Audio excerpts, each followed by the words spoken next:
আসসালামু আলাইকুম। কেমন আছেন সবাই? আশা করি সবাই ভালো আছেন। আলহামদুলিল্লাহ আমিও ভালো আছি। আপনাদের জন্য একটি কবিতাটি শেয়ার করছি। এখন অক্টোবর মাস।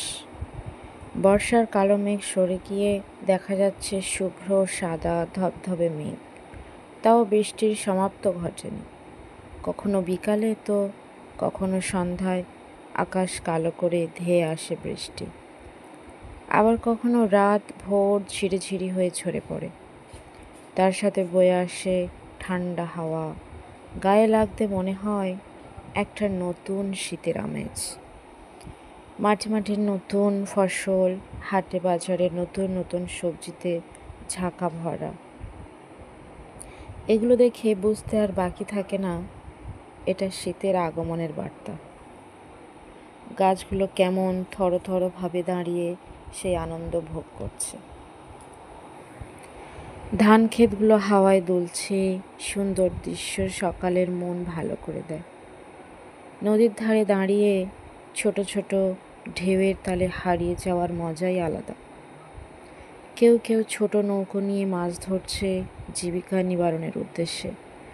ছোট্টবেলার দেখতাম শীত আসে পুজোর আগে। গরমের পোশাক পরে প্যান্ডেল লাইটিং দেখতে বের হতাম। এবার তো কোন আগে পুজোর গন্ধ কেটে গেছে। উত্তরে ঠান্ডা হিমেল হাওয়ায় বয়ে চলেছে রাজ্যে রাজ্যে। দমকা হাওয়ার সাথে মাঝে মাঝে বৃষ্টি, ঝিরিঝিরি ঝিরিঝিরি। যেন ঘর বন্দি করে রাখার নতুন ফন্দি। ঋতু পরিবর্তনে সর্দি কাশি তো লেগেই থাকে। শীতের দিনের সন্ধেটা একটু অন্যরকম।